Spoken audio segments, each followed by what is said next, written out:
syrah li sadri wa yassir li amri wahlul 'uqdatam min lisani yafqahu qawli. Rabbana zidna ilman nafi'a warzuqna amalan sholiha. Amin ya rabbal alamin. Teman-teman semuanya yang dirahmati oleh Allah Subhanahu wa taala, alhamdulillah pada kesempatan sore hari ini kita bisa ketemu lagi, bisa bertadabbur bersama ya dengan ayat-ayat Allah yang mulia. Mudah-mudahan ini suatu wasilah ya atau sarana untuk kita menambah ketakwaan di hadapan Allah Subhanahu wa taala, tambah lagi keimanan kita, semakin cinta kita dengan Al-Qur'an insyaallah. Ya, jika kita cinta sama Al-Qur'an, itu rasanya kita akan betah berlama-lama sama Al-Qur'an.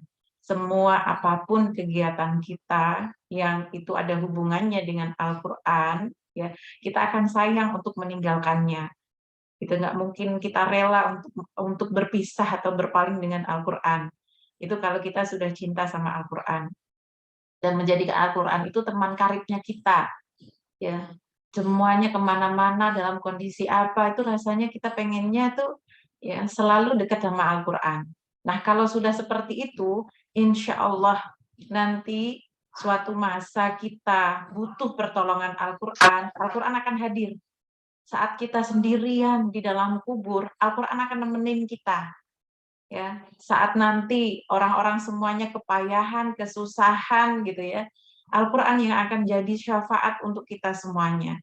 Karena di dunia kita sudah bersama dengan Dia, ya, di dunia kita senang bareng sama Al-Qur'an, kita senang, baca Al-Qur'an, kita suka gitu berlama-lama dengan Al-Qur'an, nanti Al-Qur'an akan menjadi teman yang akan menolong kita di saat tidak ada satupun teman yang bisa menjadi atau, yang bermanfaat untuk kita, ya. Itulah kenapa kalau orang-orang soleh ya teman-teman semuanya ya, para salafus soleh itu benar-benar mereka gitu ya, tidak ada hari tanpa Al-Qur'an gitu. Ya dan mereka tuh berjuang betul-betul gitu ya, dalam hal interaksi sama Al-Qur'an itu waktunya itu lebih banyak gitu, daripada mereka gunakan untuk yang lainnya. Contoh misalnya ya kayak Utsman bin Affan ya, beliau tuh orangnya sibuk, tapi Masya Allah ya banyak para ulama yang menuliskan, beliau terbiasa mengkhatamkan Al-Qur'an sehari semalam, bahkan 3 hari itu waktu yang standar buat beliau senantiasa mengkhatamkan Al-Qur'an gitu. Ya walaupun kadang-kadang beliau mengkhatamkan ada masa beliau mengkhatamkan 5 hari atau 7 hari gitu, tapi yang paling sering dalam keseharian beliau, beliau mengkhatamkan Al-Qur'an itu ya di waktu tidak lebih dari 3 hari gitu. Sementara kita ya, Masya Allah, berarti kalau kita dibandingkan sama beliau masih jauh banget gitu. Padahal kalau kita ditanya kesibukan kita yang menyita waktu kita ya dibandingkan dengan Utsman bin Affan, rasanya kita malu begitu ya teman-teman ya. Kalau kita dibandingkan sama Utsman bin Affan kan kita malu ya. Betul nggak? Ya kita masih seputaran, aktivitas kita itu aktivitas yang banyaknya adalah rutinitas yang memiliki dampak ke apa namanya, duniawi kita. Ya, betul nggak? Coba nanti kita evaluasi ya, kalau misalnya itu betul gitu ya, Masya Allah, berarti kita memang harus banyak lagi beristighfar, kemudian kadang-kadang kita sampai nggak kepegang itu Quran kita gitu ya. Padahal kita bukan orang yang sibuk banget gitu untuk ngurusin umat ini, bukan orang yang sibuk banget dalam agama juga negara kita gitu ya. Itu kayaknya kita harus banyak beristighfar, baik yang ngomong maupun yang mendengarkan, bener kan? Ya, jadi sama-sama ya. Nanti kalau kita mau jujur gitu, ya Allah banyak waktunya yang masih ya dipakai untuk kesenangan pribadi misalnya, ya gadget kita lah gitu ya. Ya tontonan kita lah, entah tontonan yang bersumber dari manapun itu gitu. Saya sering sering gitu ya mengamati gitu para ibu-ibu ini gitu ya. Ibu-ibu tuh gampangnya terbawa dengan arus, isu-isu yang kekinian, betul nggak? Ya, ini menjadi hal yang, kadang-kadang kalau saya mengamatinya tadabbur itu menyedihkan sebenarnya teman-teman ya. Sampai berlarut-larut gitu. Kalau misalnya ada isu baru gitu tuh, ibu-ibu tuh kebawa gitu, ikut gitu, senang ikut kebawa gitu, berlarut-larut gitu membahasnya nggak selesai-selesai gitu. Pertanyaannya cuma satu, sebegitu pentingkah waktu itu gitu ya kita porsir gitu ya untuk menghabiskan membahas pada isu yang benarkah isu itu bermanfaat kita bahas di dunia ini gitu ya, bermanfaat untuk diri kita juga untuk akhirat kita. Benar nggak?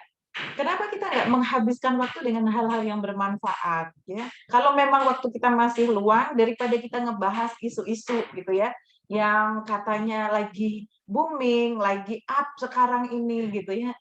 Ya, kenapa kita nggak menghabiskan waktu dengan berbanyak dengan ya interaksi kita dengan Al-Qur'an yang sudah jelas itu apa? Mendatangkan pahala di sisi Allah Subhanahu wa taala.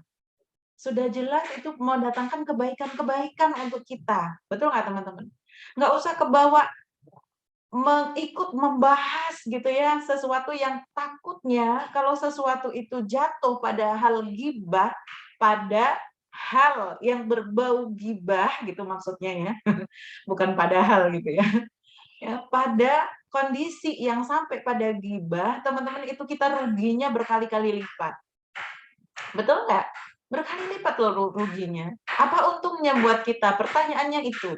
Ya, apa untungnya buat kita? Ya, terbawa ikut mencela orang lain, terbawa gitu ya, harus mati-matian gitu eksis untuk membahas gitu kan pada isu yang belum tentu itu benar juga gitu ya dan sebagainya itu Masya Allah subhanallah na'udzubillahi min dzalik. Ya, jangan sampai ya teman-teman semuanya. Jadi kita harus punya prioritas juga untuk diri kita. Ya, ini yang saya lihat dengan fenomena maraknya media sosial, baik apapun itu media sosialnya, kita ya para ibu kita semuanya gitu, kita itu berarti saya dan teman-teman gitu ya, mungkin gitu ya, kita masih banyak menghabiskan waktu di sana. Naudzubillah min dzalik. Ya, jadi teman-teman semuanya perlu perlu kesabaran ya, perlu kesabaran kita tuh mentadabbur satu-satu ayatnya Allah Subhanahu wa taala dan memang perlu waktu. Memang perlu waktu. Ya, andai pun waktu kita nggak cukup, ya kan? Masih keduluan ajal dibandingkan khatamnya Al-Qur'an yang kita tadabbur, yakinlah teman-teman semuanya. Ya, kita masih bisa ngomong sama malaikat, masih bisa mempertanggungjawabkan di hadapan Allah Subhanahu wa taala bahwa ada waktu di usia yang Allah berikan kepada kita ya untuk mentadabburi dan mentelaah memahami ayat-ayat Allah Subhanahu wa taala. Ya. Tidak semua waktu kita gunakan untuk hal yang sia-sia. Tidak semua waktu kita gunakan ya untuk untuk kepentingan dunia kita, kesenangan dunia kita, tidak. Ya, tapi Masya Allah, Alhamdulillah, kita masih bisa sabar gitu untuk bersama mentadaburi ayat-ayat Allah Subhanahu wa taala. Barakallahu fikum ya kepada Ananda Mbak Farah gitu ya. Mudah-mudahan Allah memudahkan Al-Quran di lisan kita, di hati kita, dalam akhlak kita ya, untuk kita semuanya dan anak-anak keturunan kita semuanya nanti. Dan terima kasih juga buat Mbak Diah yang sudah membacakan terjemahnya. Teman-teman tadi dengar ya apa yang disampaikan oleh Mbak Diah ya, terjemahannya kita mau membahas tentang apa gitu ya, di ayat 111 sampai ayat 113 yang insya Allah jadi bahasan kita hari ini. Ya, Alhamdulillah tadi diawali dengan kalimat yang Masya Allah gitu ya. Di dalam ayat 111 ya Allah menyampaikan wa qalu la yadkhulal jannata illa man kana hudan aw nasara. Perhatikan ya teman-teman. Ini masih menceritakan tentang orang-orang Yahudi. Ya, orang-orang Yahudi, orang-orang Nasrani gitu ya. Mereka kemudian mengatakan bahwa mengklaim diri mereka adalah satu-satunya umat yang berhak mendapatkan surganya Allah Subhanahu wa taala. Ya, kalimatnya begitu. Ya, mereka mengatakan tidak ada satupun orang yang berhak ya, yang berhak masuk ke dalam surganya Allah kecuali mereka. Kecuali mereka. Padahal gitu kan, padahal terus kalimat yang dipakai oleh Allah Subhanahu wa taala untuk ya kan, menolak apa klaim mereka, itu kalimat tilka amaniyuhum. Tilka amaniyuhum, kalau di dalam bahasanya, dari sisi bahasanya, kalimat ini teman-teman semuanya ya, tilka amaniyuhum itu untuk menggugurkan klaim orang-orang Yahudi dan Nasrani. Ya, artinya apa? Ya, demikian itu hanya angan-angan mereka saja, angan-angan orang Yahudi, angan-angan orang Nasrani. Ya, jadi itu adalah klaim yang tidak berdasar. Ya, amani dalam bahasa Arab itu artinya angan-angan, angan-angan yang tidak mungkin terjadinya, gitu. Ya, jadi dengan kalimat ini gitu Allah tuh ingin mementahkan atau ingin membatalkan apa yang menjadi angan-angan mereka semuanya. Terus kemudian nanti di ayat 100 apa namanya 112 gitu ya, teman-teman. Teman-teman nanti ketemu sama kalimat yang bunyinya man aslama wajhahu lillah, ya. Ayatnya begini, bala man aslama wajhahu lillahi wa huwa muhsinun falahu ajruhu inda rabbih. Begitu kan ya. Teman-teman kita sering ya mendapati di dalam Al-Qur'an itu kalimat wajhun. Betul nggak? Ya padahal tadi artinya ya, tadi artinya eh, tidaklah demikian, bahkan barang siapa yang menyerahkan diri kepada Allah, ya. Artinya kan begitu ya, menyerahkan diri kepada Allah, tapi kalimat yang dipakai oleh Allah itu adalah wajhu, ya. Wajhu itu artinya wajah, ya. Kenapa menggunakan kalimat wajah gitu kan? Ini Allah Subhanahu wa taala ya mengambil atau istilahnya itu meminjam, ya, meminjam ungkapan wajah untuk mempresentasikan keseluruhan seseorang gitu ya.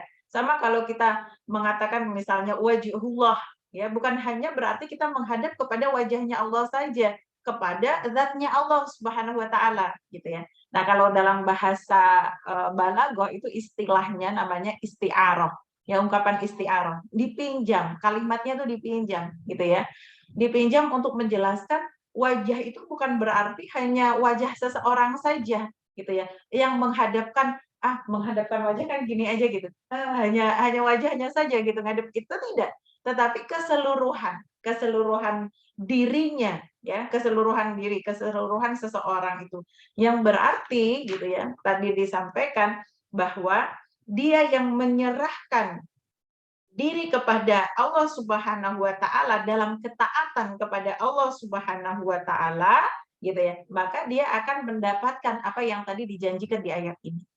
Ya, jadi bukan hanya menghadapkan wajahnya saja sama Allah, jadi artinya wajahnya ini saja gitu, tidak gitu ya, tetapi keseluruhannya.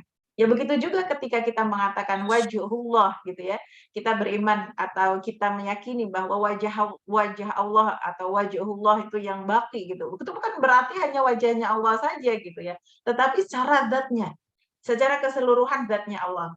Nah, kenapa saya membahas kalimat ini? Karena menarik. Nanti antum akan ketemu ya, ketemu ayat-ayat kalau kita baca Al-Qur'an tuh ketemu yang seperti itu.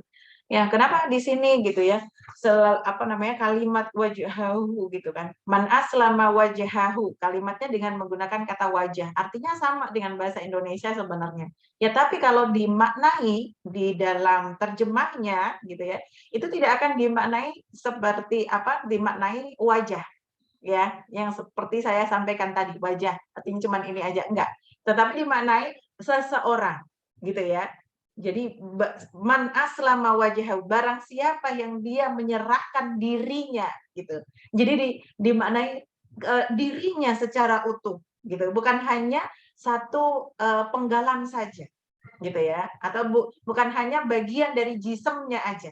Karena kalau kita beriman, teman-teman semuanya, beriman itu kan utuh ya, keseluruhannya, ya, dari atas rambut sampai ujung kaki kita beriman sama Allah Subhanahu wa taala, bener nggak?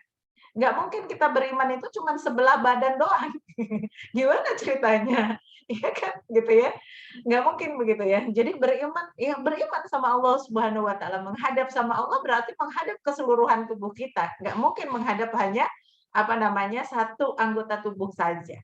Ya. Nah, itulah balaghahnya ya, atau keindahan bahasa Al-Qur'an senantiasa Allah itu menggunakan istilah-istilah yang ya dipakai untuk menjelaskan satu kalimat gitu, satu padanan kata gitu ya, agar Al-Qur'an itu ya keindahannya itu berasa, bisa dinikmati gitu. Dan memang teman-teman semuanya ya, kalau tadabbur itu kan kita menjelaskan tentang kandungan ayat ya teman-teman, lebih kepada kandungan ayat, ya kan? Tidak pada bahasanya gitu ya, bahasa Al-Qur'annya, tidak pada bahasa Arabnya seperti apa dan sebagainya. Ya nanti antum kalau punya kesempatan belajar bahasa Arab, itu ibaratnya orang yang belajar bahasa Arab, dia memahami bahasa Arab ya, itu dia ya seperti orang yang punya kunci untuk membongkar harta karun yang ada di dalam Al-Qur'an, gitu. Kenapa? Karena memang dari sisi bahasanya itu Al-Qur'an tuh Masya Allah luar biasa. Masya Allah luar biasa, indah banget gitu. Salah satu mukjizat Al-Qur'an itu dari sisi bahasanya, gitu ya. Begitu ya teman-teman ya. Terus kemudian ya, kalau kita kulik lagi ya di beberapa ayat ini gitu kan ya, ada kalimat-kalimat yang terbiasa kita temukan nanti ya. Mhm. Yaitu ini aja, satu aja ya, kalimat Yahudi, Nasoro gitu kan ya. Nah, kalimat hudan, hudan itu bentuk jamak atau bentuk bentuk jamak itu berarti tidak tunggal ya. Jamak itu berarti banyak gitu kan. Ya dari kata apa nama haidun. Itu artinya kaum orang Yahudi. Kayaknya itu pernah kita bahas ya. Baiklah, kita lanjut ke sebab turunnya ayat aja ya. Kalau kita bahas ayat 111 sampai ayat 113 yang ditulis para ulama ya, di para ahli tafsir atau ulama tafsir, itu yang ada adalah asbabun nuzulnya ayat 113. Ya, asbabun nuzulnya ayat 113. Yang diawali ayat 113, wa qalatil yahudu laisatin nasara ala syai'. Wa qalatin nasara laisatil yahudu ala syai'. Wa hum yatlunal kitab. Ya ila akhiril ayat. Nah, ayat itu ya menurut para ulama ya turun berkenaan dengan kaum Yahudi penduduk Madinah dan kaum Nasrani penduduk Najran. Ya, ini orang Yahudi itu kan memang banyak kan di Madinah ya teman-teman yang kasus-kasus sama orang Yahudi ya. Nah, jadi kalau ayatnya itu turunnya di Madinah sangat pas banget gitu. Ya. Kisahnya begini, ketika delegasi penduduk Najran, delegasi itu utusan ya penduduk Najran menghadap Rasulullah Shallallahu Alaihi Wasallam. Najran itu salah satu suku ya yang ada di wilayah Madinah gitu ya, dekat-dekat Madinah sana, dan dia mayoritas orang-orang Yahudi. Ya, beliau salah satu delegasinya atau utusannya menghadap kepada Rasulullah. Ya, mereka didatangi para pendeta Yahudi. Lalu mereka berdebat hingga bersuara lantang. Nah, orang-orang Yahudi ini berkata, kalian tidak punya pegangan agama, gitu ya. Kalian tidak punya pegangan agama. Kemudian mereka ingkar, gitu ya. Mereka pun ingkar kepada Isa dan Injil. Sementara orang-orang Nasrani berkata, ya, orang-orang Najran itu teman-teman walaupun ya mereka asalnya juga banyak dari orang-orang Yahudi tapi banyak berbaur juga ya dengan yang lainnya, mereka memiliki agama Nasrani ya. Mereka mengatakan bahwa kalian tidak punya pegangan agama. Jadi mereka tuh saling saling berdebat di sana ya. Mereka pun ingkar kepada Musa dan Taurat. Kemudian Allah menurunkan ayat ini. Jadi orang Yahudi menganggap bahwa orang Nasrani tidak memiliki pegangan ya, tidak memiliki pegangan agama sehingga orang Yahudi ya mereka tidak mau beriman kepada Nabi Isa dan Injil gitu ya. Kemudian begitu juga sebaliknya. Orang Nasrani menganggap bahwa orang Yahudi mereka tidak memiliki satu pegangan apapun gitu ya. Mereka menganggap bahwa orang Yahudi itu berbuat sekehendak hati gitu ya. Dan mereka gitu ya, akhirnya mereka tidak beriman juga kepada Nabi Musa dan Taurat hanya berdasarkan gengsi saja gitu. Ya, jadi dua-duanya itu tidak beriman kepada yang satu tidak beriman kepada Nabi Musa dengan Tauratnya karena gengsi gitu ya. Terus sama juga orang Yahudi tidak mau beriman kepada Nabi Isa dan Injilnya karena gengsinya mereka. Padahal gitu ya, padahal kita semuanya tahu bahwa Taurat dan Injil gitu ya. Makanya ya teman-teman semuanya ya, kita jadi Masya Allah Islam itu benar-benar jelas haknya gitu. Karena hanya agama Islam lah yang mengakui bahwa keseluruhan baik Injil maupun Taurat itu semuanya berasal dari sumber yang sama, yaitu dari Allah Subhanahu wa taala. Dan kita mengimani ya bahwa Nabi Musa itu adalah nabi, utusan Allah Subhanahu wa taala. Dan kita mengimani juga Isa sebagai seorang nabi, utusan Allah Subhanahu wa taala. Posisi kedudukan mereka itu adalah nabi. Ya, mereka adalah nabi di dalam Islam. Dan kita beriman tahu gitu ya bahwa Injil maupun Taurat sama-sama dari Allah Subhanahu wa taala. Berbeda dengan mereka kaum Yahudi ya.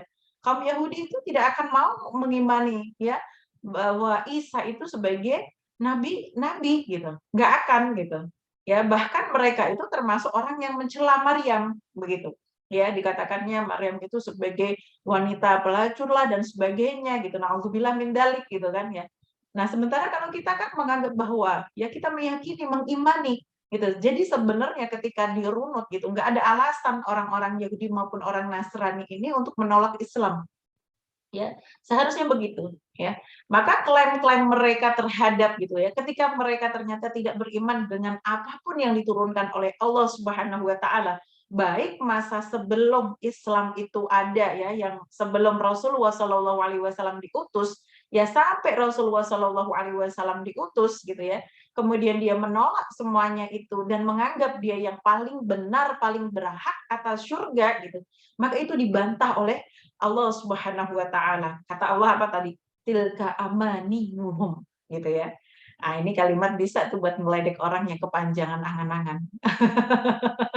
Kepanjangan angan-angan. Ah, itu tilka amaniyuhum gitu. Itu cuma angan-angan kalian saja. Itu cuma angan-angan kamu saja gitu ya. Boleh loh teman-teman ya kita terbiasa dengan bahasa-bahasa Al-Qur'an gitu ya dan itu dipakai gitu supaya apa? Supaya kita juga ya merasakan gitu, mengungkapkan kalimat sebagaimana gitu yang diungkapkan oleh Rasulullah ya dengan bahasa-bahasa yang ini, ya dengan bahasa-bahasa Al-Qur'an, nggak apa-apa gitu ya. Kalau ngadepin orang yang kebanyakan angan-angan yang mustahil gitu ya kan, yang dia nggak mau bergerak ke sana, cuman hanya numpuk angan-angan tapi nggak beramal sama sekali, gitu kan ya.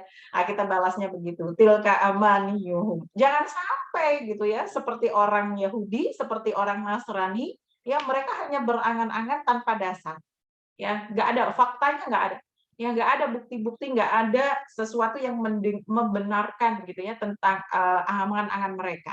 Ya, mereka menganggap mereka yang paling berhak terhadap terhadap surga ya, sementara bagi orang lain gitu ya surga itu ya kan tertutup gitu. Bahkan bagi orang Nasrani gitu kan, apalagi orang Muslim, yang jelas mereka tidak setuju. Jadi gini ya teman-teman ya, orang Yahudi, orang Nasrani, walaupun tadi mereka tuh berdebat gitu satu dengan yang lain, dia menganggap bahwa kamu tuh nggak ada dasar gitu kan, agama kamu, ajaran kamu tuh nggak punya dasar sama sekali, ya nggak ada patok, nggak ada dasarnya gitu kan. Masing-masing kan berbicara seperti itu ya, masing-masing mereka bergelut gitu kan untuk tidak tidak kompromi dalam hal itu.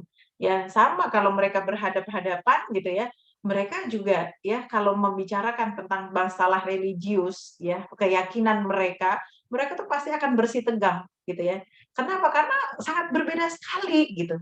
Sangat berbeda sekali ya keyakinan mereka terhadap pemahaman mereka terhadap kitab suci mereka padahal gitu ya. Sumbernya tuh sama, sama-sama dari Allah Subhanahu wa taala gitu ya. Luar biasa. Tapi ada satu tapinya gitu ya. Ketika mereka gitu ya, ingin kehancuran umat Islam, mereka itu bisa bersatu. Nah, ini yang luar biasa gitu. Ya kalau mereka ngomongin masalah, masalah, agama mereka gitu ya, mereka pasti bersih tegang. Bahkan mungkin gitu kalau misalnya gitu ada perdebatan antara orang Muslim dengan orang Kristen gitu atau orang orang muslim dengan agama apapun gitu ya, orang kita tuh masih yang ya dimaklumi gitu ya, masih kalem gitu, masih banyak tolerannya gitu. Tapi giliran orang Yahudi dan Nasrani sebenarnya kalau berbicara atau membahas atau berdebat pada masalah apa namanya, pada masalah, keyakinan gitu ya, jangan salah gitu. Banyak pertempuran, banyak peperangan ya tertumpah gara-gara itu, ya.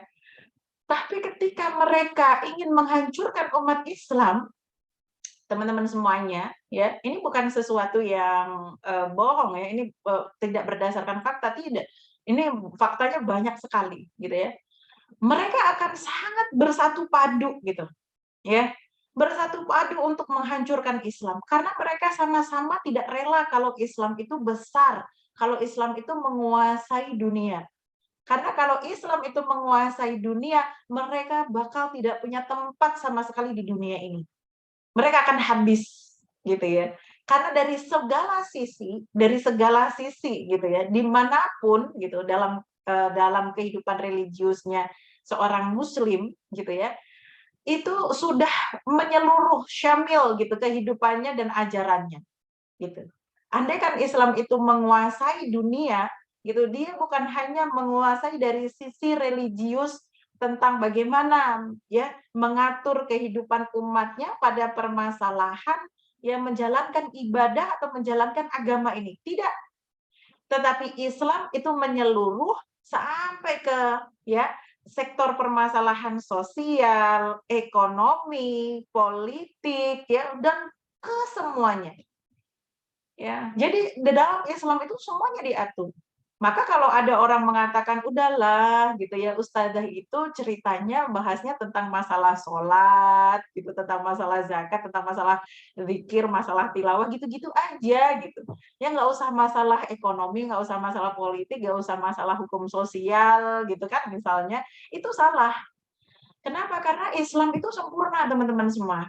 Ya mau nggak mau kalau kita membahas gitu ya ayat-ayat Allah Subhanahu wa taala, ini kita belum ketemu ya, belum banyak ketemu tentang bahasan ayat-ayat tentang syariah gitu ya. Kemarin baru kita membahas tentang nasikh wa mansukh gitu ya. Nanti kita pasti akan menemukan banyak gitu, apalagi di surat Al-Baqarah. Ya, setelah kita membahas tentang ya fenomenanya orang Yahudi dan Nasrani, kita nanti akan banyak membahas tentang masalah kepemimpinan, masalah hukum-hukum Allah Subhanahu wa taala di dalam surat Al-Baqarah. Ya, maka kenapa dulu zaman dulu ya standar ya para ulama, para salafus soleh gitu untuk mengangkat seorang pemimpin di dalam Islam gitu ya, standar yang didahulukan itu adalah para hafizul Quran. Karena kalau hafizul Quran itu berarti orang yang memahami, bukan hanya dia menghafal Al-Quran, tetapi dia memahami Al-Quran. Nggak mungkin dia menghafal Al-Quran tanpa pemahaman. Itu zaman dulu. Beda sama zaman sekarang, teman-teman. Ya, zaman sekarang apalagi di Indonesia konteksnya sudah mulai bergeser. Ya kan? Banyak orang menghafal Al-Quran, tetapi dari banyak mereka yang menghafal Al-Quran, tidak banyak dari mereka yang memahami ayat Al-Quran, ayat-ayat yang dihafalnya. Yaitu sudah mengalami pergeseran. Kita berbicara zaman dulu.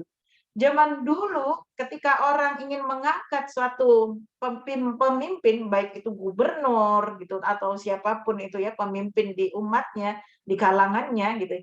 Yang didahulukan adalah para hafizul Quran. Karena para hafizul Quran itu pada zaman dulu, pada zamannya dulu pasti adalah orang yang paling memahami Al-Quran. Gitu. Ya, pasti adalah orang yang paling memahami Al-Quran. Minimal ketika mereka tidak menemukan para hafizul Quran 30 juz, minimal yang masuk syarat sebagai ya kategori sebagai seorang pemimpin itu adalah orang yang hafal surat Al-Baqarah. Surat Al-Baqarah dan Ali Imran. Itu didahulukan. Ya, jadi kalau hafalannya ada yang hafalannya dari belakang misalnya ya, juz 30, 29 gitu ya. Terus kemudian ya ini calonnya misalnya ya, ada dua calon gitu kan. Yang satu hafalannya dari belakang gitu kan. Ada hafal apa namanya tiga juz dari belakang ya. Terus ada satu yang hafalannya itu sama-sama 3 juz tapi di depan. Maka yang didahulukan adalah mereka yang hafal surat Al-Baqarah dan Ali Imran. untuk menjadi pemimpin. Kenapa begitu? Karena Al-Baqarah, Ali Imran itu nanti akan berbicara banyak sekali tentang masalah sosial, banyak sekali tentang masalah hukum-hukum Allah Subhanahu wa taala, ya, kepemimpinan dan sebagainya. Ya, maka orang yang menghafal, ya, itu adalah implementasi dari orang yang memahami, ya, isi Al-Qur'an, maka dia didahulukan. Ya. Nah, kalau sekarang, ya apalagi di Indonesia, kita nggak bisa menjadikan itu sebagai standar, ya kan, sebagai standar untuk, pemimpin kita. Kenapa? Karena, ya tidak semua orang yang hafizul Quran di Indonesia, itu mereka memahami Al-Quran, ya. Nah, ini menunjukkan sesuatu yang unik lagi ya teman-teman semuanya ya, luar biasa, Al-Quran itu ternyata bisa dihafal oleh orang yang bahkan tidak paham sama sekali. Masya Allah, unik kan itu ya? Luar biasa gitu. Nggak kebayang orang hafal segini tebelnya ayat-ayat gitunya, banyak banget rangkaian ayatnya, sebegini banyak halamannya gitu ya. Dia hafal di luar kepala, bahkan lancar banget ketika membaca hafalannya, dan dia nggak paham dengan apa yang dia baca. Bukankah itu sesuatu yang mengagumkan, teman-teman? Betul nggak? Ya kita ini logikanya ya, kalau menghafal sesuatu tuh pasti kita hafal yang kita pahami, betul nggak? Kalau saya iya. Ya, jadi harus paham dulu sampai hafal gitu. Jadi kalau murojaah menghafal lagi pun begitu gitu ya, sampai ayat itu gitu ya, kita pahami betul gitu. Ya, insya Allah tuh ayat jadi lengket di kepala kita. Kalau ayatnya enggak yang kita pahami itu biasanya gampang hilang gitu. Tapi kita lihat fenomena sekarang, masya Allah gitu ya. Banyak sekali baik di kalangan anak-anak gitu ya, maupun kalangan remaja kita gitu, mereka belum menguasai ilmunya Al-Qur'an tapi sudah hafal Al-Qur'an. Itu sesuatu hal yang tetap kita harus syukuri. Jadi antum nanti jangan tanya, "Berarti bagusnya mana, hafal dulu apa paham dulu?" Gitu kan. Kalau usianya sudah dewasa begini, ya harus keduanya gitu. Jadi antum pahami gitu ya, pahami terus kemudian hafalkan gitu. Ya tapi kalau usia anak-anak biarin aja mereka menghafalkan dulu gitu ya. Kalau untuk anak-anak antum, kenapa? Karena memori anak-anak tuh luar biasa gitu ya. Mereka tuh kuat gitu, ingatannya kuat. Kita sambil ngomong mereka, kita baca apa namanya, baca Al-Qur'an itu mereka akan cepet gitu, akan cepet nyambungnya. Ya kalau nggak percaya coba aja, coba aja gitu ya dipraktekkan. Dan saya berharap antum nggak percaya biar praktek. Biar praktek ya.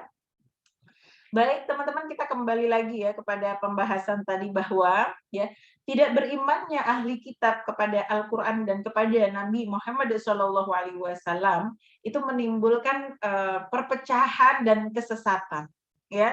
Perpecahan dan kesesatan yang eh, lumayan keras ya, yang keras gitu. Ya di antara mereka karena mereka menurutkan hawa nafsu mereka sendiri. Nah, orang-orang Yahudi ini kondisinya lebih buruk daripada orang-orang Nasrani, gitu ya. Kenapa? Karena ada dua keadaan yang membuat mereka tuh lebih buruk daripada orang-orang Nasrani.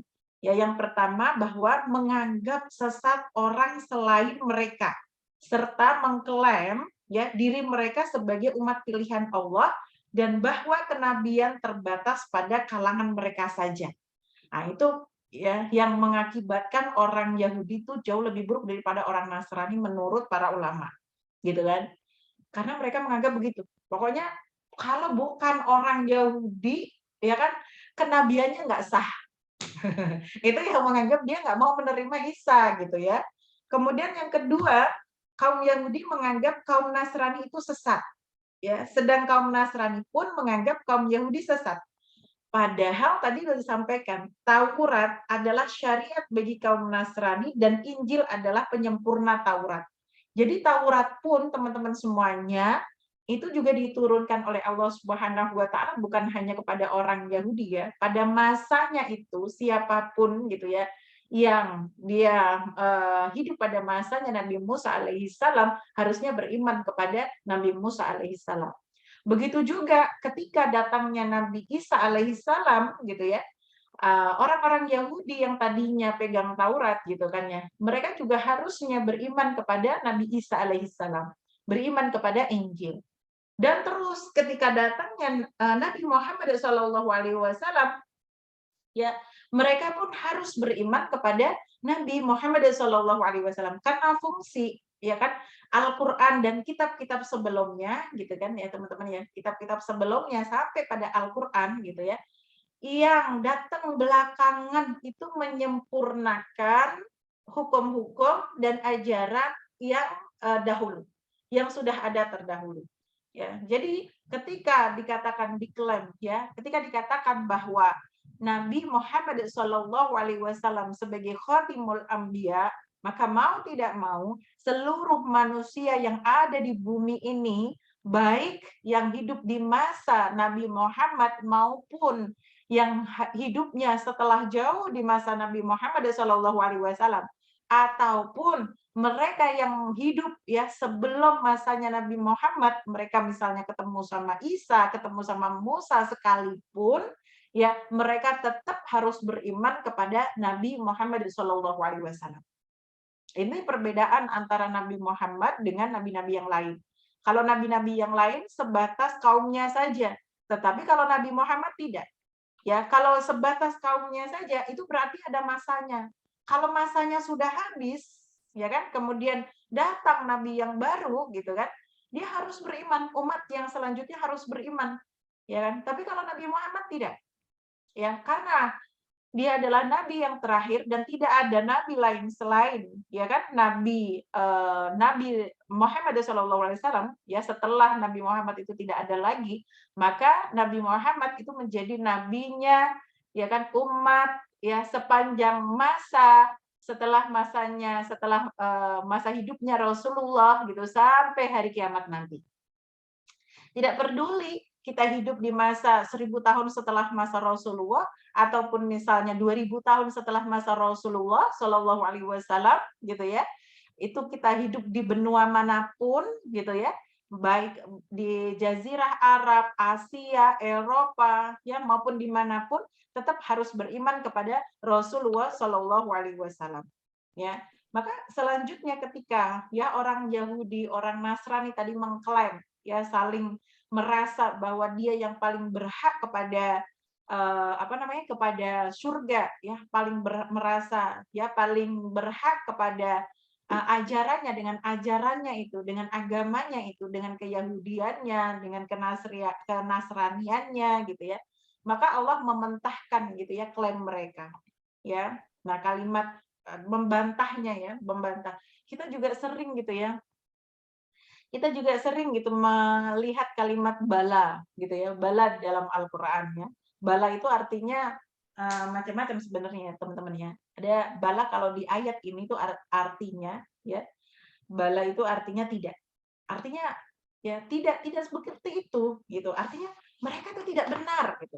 Jadi kalau misalnya kita orang-orang Islam mendengar klaimnya orang Yahudi bahwa mereka yang paling berhak mendapatkan surga gitu ya, jangan takut, ada kalimat Allah ya yang membantah itu ya, bala tidak. Yang paling berhak mendapatkan ya kan, mendapatkan kenikmatan ya surganya Allah Subhanahu wa taala, yang paling berhak mendapatkan kebaikan-kebaikan dari Allah Subhanahu wa taala, pahala-pahala dari Allah Subhanahu wa taala itu adalah man aslama wajhahu lillah gitu. Ya, ini dia man aslama wajhahu lillah. Artinya ya, siapa yang dia beriman kepada Allah Subhanahu wa taala, menyerahkan sepenuh jiwanya. Ya, jadi bukan setengah-setengah. Tapi kan bahasanya wajah ustazah. Kalau wajah berarti cuma setengah aja, nggak harus ke semuanya. Nggak begitu. Ya nggak begitu gitu. Ya, beriman, berislam itu adalah, Islam itu artinya menyerahkan diri. Ya, menyerahkan diri. Ketika menyerahkan diri nggak mungkin cuma setengah-setengah. Menyerahkan diri seutuhnya. Ya, aslamtu lillahi. Ya, saya menyerahkan diri kepada Allah Subhanahu wa taala. Makanya kita sering ya mengucapkan kalimat inni, ya kan? Inni wajjahtu wajhiya lillahi rabbil alamin.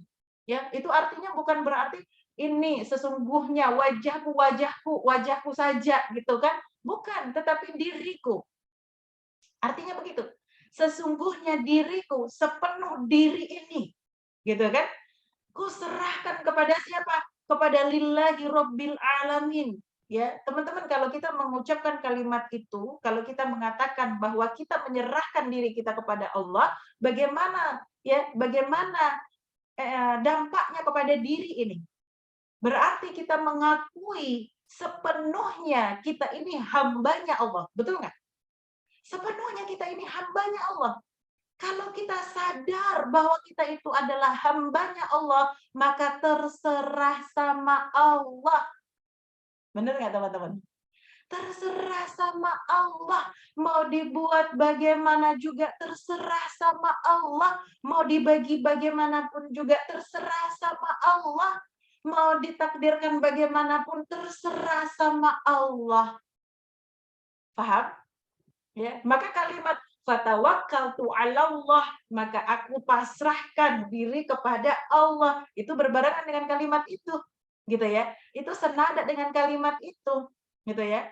Bahwa gitu ya, ketika kita sudah mengatakan aslamtu lillah, aslamtu ya wajhi ilallah gitu ya. Saya menyerahkan diri saya kepada Allah, bukan hanya sekedar sebagian dari tubuh ini, bukan, tetapi keseluruhan. Kita tahu bahwa kita itu adalah makhluk hambanya Allah Subhanahu wa taala. Maka dalam rukun iman kita ada yang namanya ya percaya dengan apa namanya takdirnya Allah, baik min syarrihi wa khairihi. Baik itu takdir baik ya kan? Takdir baik ataupun takdir buruknya. Syar itu buruk, khair itu baik. Ya, jadi terserah sama Allah. Orang yang hidupnya terserah sama Allah, ya Allah, Masya Allah. Bahagia bener, Bu. Bener nggak? Bahagia dan nggak bakalan mengeluh. Hidupnya itu penuh dengan rasa syukur. Hidupnya penuh dengan rasa syukur. Iman dia dalam keadaan terburuk sekalipun, ya. Ingat Nabi Ayub ya, kondisinya tidak bagus, anaknya mati semuanya, hartanya hilang semuanya, ya bahkan tubuhnya digerogoti dengan penyakit gitu. Masya Allah. Karena beliau orang yang menyerahkan diri kepada Allah Subhanahu wa taala, dia percaya dengan Allah Subhanahu wa taala, rasa tawakalnya luar biasa, walaupun dalam keadaan seperti itu lisannya tetap memuji Allah Subhanahu wa taala. Lisannya penuh syukur. Ya. Ini kan kalau kita jauh dari begitu, benar nggak Bu? Yang ada apa? Kalau kita lagi dihinggapi rasa sedih, kalau kita lagi diuji dengan hal yang tidak baik menimpa kita gitu ya. Yang ada apa kita sukanya? Mengeluh gitu ya. Mengeluh aja, mengeluh aja. Betul nggak? Padahal kalau kita timbang, ya, kalau kita timbang antara ujian yang Allah berikan kepada kita, ya kan, ya, ujian kepada kita sama nikmat yang Allah berikan kepada kita, banyakan mana, ibu-ibu? Banyakan nikmat, bener nggak? Ya, sekalipun kita sedang diuji, sekalipun kita saat ini sedang diuji gitu ya, misalnya yang diuji sakit atau apapun itu gitu kan, sekalipun lagi diuji, tetap Allah dari sisi yang lain nikmatnya itu masih banyak yang dianugerahkan kepada kita. Betul nggak? Ya, betul kan? Jadi itulah yang membuat kenapa orang Muslim, ya kan? Kenapa orang Muslim itu dikatakan Rasulullah SAW sebagai pribadi yang menakjubkan. Ya, menakjubkan kenapa? Karena lisannya penuh dengan syukur. Ya, hatinya penuh dengan kesabaran. Ya, ketika diberi kenikmatan, dia banyak bersyukur. Ketika dia ya diberi ujian gitu ya, dia bersabar. Ya. Dan para ulama menyampaikan gitu ya, tingkat kesabaran yang paling tinggi itu adalah ketika dia bersyukur dalam keadaan diuji oleh Allah Subhanahu wa taala. Lisannya tetap mengucapkan kalimat alhamdulillah. Kalau bukan kalau bukan suatu hal yang ya sesuatu perkara yang ya mengakibatkan dia bersyukur mengucapkan kalimat alhamdulillah itu ujiannya tadi, maka bersyukurlah pada nikmat-nikmat tadi.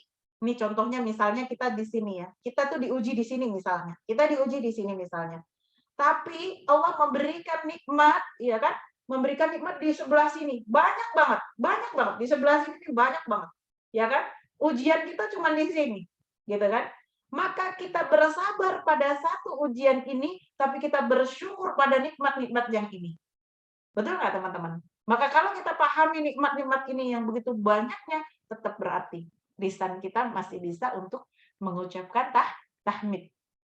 Ya, dan itulah yang membuat kita ya bisa gitu ya menghadirkan hati untuk tetap gitu ya husnudzon sama Allah Subhanahu wa taala apapun keadaan dan apapun kondisi kita. Ya apapun keadaan dan apapun kondisi kondisi kita. Ya sama seperti ya Nabi Ayub ya ketika dia diuji oleh Allah Subhanahu wa taala sedemikian rupa. Katanya ya masatni ad-dharra, masatni ad-dharra. Ya, masatni itu cuma nyentuh aja gitu. Jadi tidak yang ya menimpa katanya bukan bukan begitu. Ya.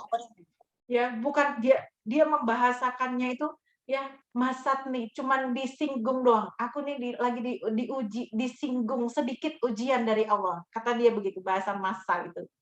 Ya. Jadi cuman nyentuh gitu bahasa beliau. Ya Masya Allah luar biasa. Itulah pribadi orang yang salah satu ciri orang yang menyerahkan dirinya kepada Allah Subhanahu wa taala. Maka ketika orang yang seperti itu dia memahami konteks dirinya ya, konteks penghambaan ya kan, maka kalau diuji pun seperti itu dia tetap penuh rasa sabar ya kan, kemudian syukur dan sebagainya. Kemudian bagaimana kalau dia memahami tentang perintah Allah Subhanahu wa taala?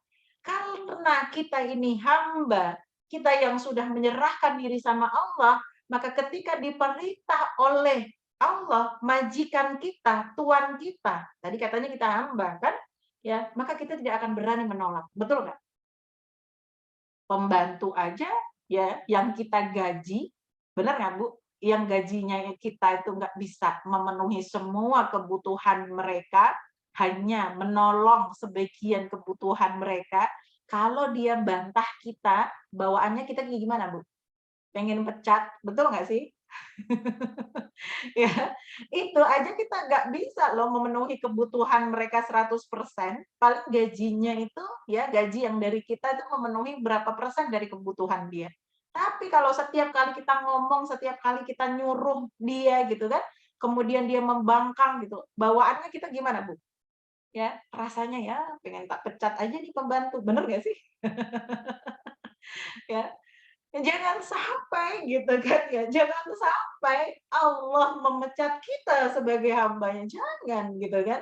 Maka ketika Allah perintahkan ini gitu ya, ya Allah larang ini gitu, ya kita harus patuh di situ. Barulah wa huwa muhsinun falahu ajruhu 'inda rabbih.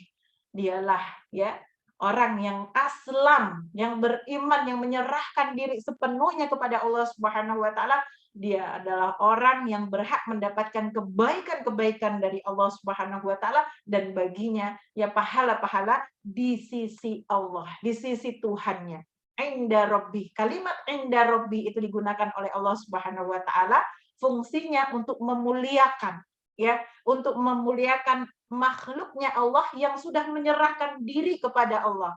Ya, dan menyerahkan diri kepada Allah Subhanahu wa taala, dimuliakan dengan balasan-balasan yang luar biasa, disebut dia sebagai hamba Tuhannya, gitu ya. Maka jaminan dari Allah Subhanahu wa taala, perhatikan jaminannya, wala khaufun alaihim. Dia tidak akan merasakan ketakutan, rasa takut itu akan hilang darinya. Ya, maka nggak ada kecemasan dalam hidupnya. Takut nanti makan apa, takut nanti bagaimana. Ya, orang yang tidak punya keimanan dalam dirinya selalu berpikir khawatir, khawatir masa depannya, khawatir tentang dirinya gitu ya, dan sebagainya. Selalu negatif ya.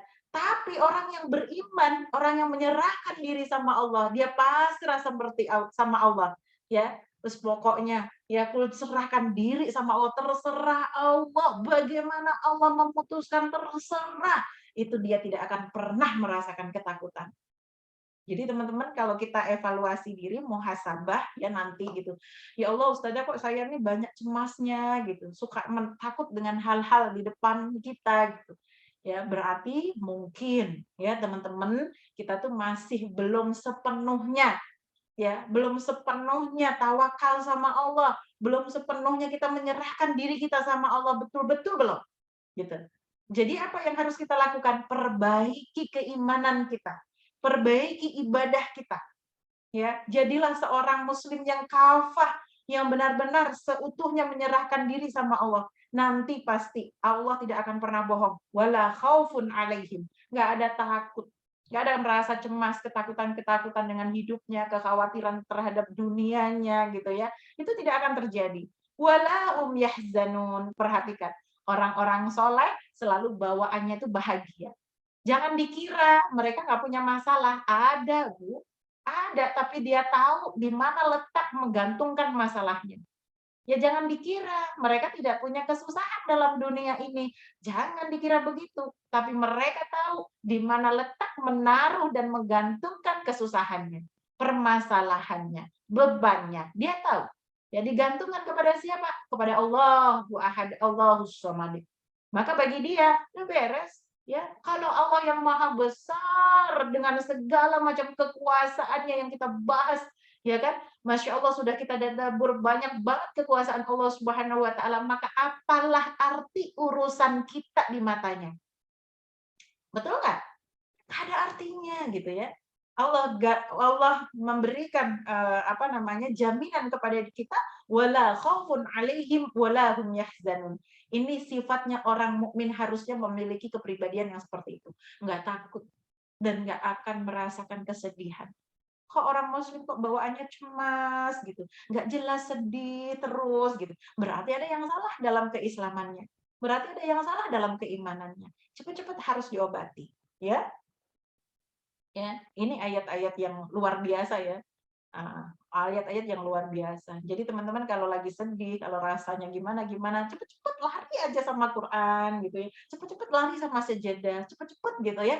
Ngadunya sama Allah. Insya Allah ya, Allah tidak akan mengingkari janjinya. Allah tidak akan mengingkari janjinya. La khaufun alaihim wa la hum yahzanun ya. Kemudian tadi disambung lagi di ayat 113-nya gitu ya, Allah menjelaskan tentang gitu ya kondisinya orang-orang Yahudi yang tadi ya beresi tegang, mereka berdebat gitu ya. Kemudian Allah juga menjelaskan siapa saja dari kalangan mana saja kalau dia berislam, beriman, baik ex Yahudi ataupun ex Nasrani gitu ya, ada laki-laki maupun perempuan, kalau dia beriman dengan hukum-hukumnya Allah Subhanahu wa taala, mereka ya kan beriman datangnya hari kiamat, maka mereka ya kan pasti akan diterima keimanannya oleh Allah Subhanahu wa taala. Mengapa mereka berdebat ya dan menganggap mereka ya kan keyakinan mereka yang paling betul gitu kan? Karena mereka orang-orang yang didasari hati dan pikirannya ya kedengkian, hasut dan sebagainya. Itu kita sudah bahas tuh kemarin-kemarin ya. Jadi menganggap mereka ya saling apa namanya, saling beradu argumentasi, ya. Kata Allah Subhanahu wa taala, ya kan, ya, "Fallahu yahkumu bainahum yaumal qiyamah fima kanu fihi yakhtalifun." Udah, nanti di hari kiamat kita buktikan rame-rame, siapa yang benar. Ya kan? Kita buktiin rame-rame siapa yang benar. Orang Yahudi kah atau orang Nasrani kah gitu ya.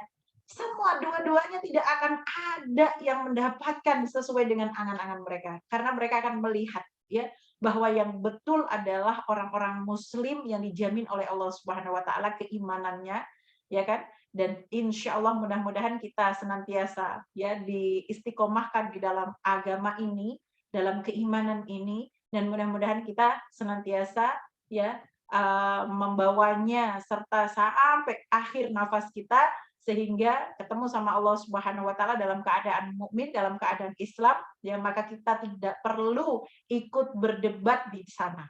Kita tidak perlu ikut berdebat gitu ya dalam persidangan Allah Subhanahu wa taala pada urusan ya mana yang benar antara Yahudi dan Nasrani.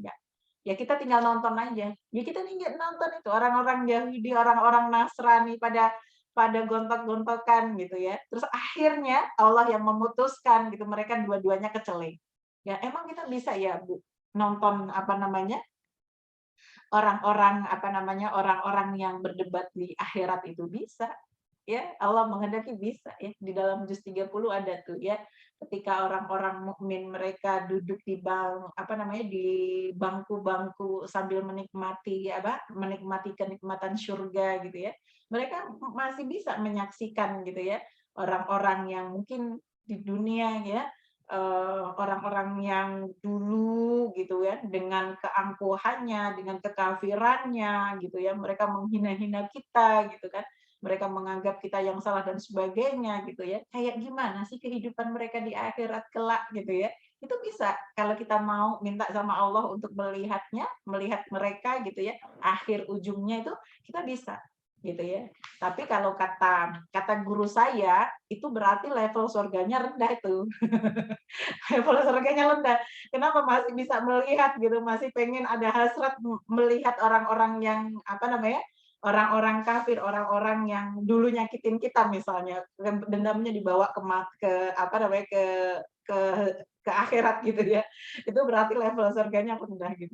Cari level surga yang tinggi gitu, yang sudah kita dilupakan dengan hal-hal yang mengganggu, apa namanya, pikiran-pikiran kita. Jadi jannatul a'la, ya. Jadi kita sibuk dengan kenikmatan-kenikmatan sampai lupa dengan ya hal-hal yang ya memori-memori buruk di dunia kita. Kan begitu ya? Masya Allah. Kita nih kalau sibuk dengan hal-hal yang baik, kita kan tidak punya waktu untuk memikirkan hal-hal yang buruk. Benar nggak teman-teman? Iya kan? Sama yang tadi saya sampaikan di awal. Kalau kita nih sibuk dengan hal-hal yang positif, ya yang produktif gitu ya, sibuk dengan Al-Qur'an, kita tuh nggak akan loh punya waktu untuk hal-hal yang negatif, untuk hal-hal yang gitu ya, selalu gitu ya, sifatnya itu gibah gitu kan, selalu sifatnya kebawa arus dengan apa ya, masa-masa gitu ketika orang booming ngomongin siapa, kita ikut-ikutan, janganlah ya. Harus punya kelas yang beda kita antara kita yang selalu hadir di kelas tadabbur dengan orang-orang yang tidak membaca ayat-ayat Allah, yang tidak mentadabburi ayat-ayat Allah. Ya, mau nggak? Berani nggak? Ya, kita harus mengupayakan diri untuk sibuk dengan hal-hal yang baik. Jangan biarkan diri kita sibuk dengan hal-hal yang tidak ada manfaatnya. Begitu ya teman-teman semuanya.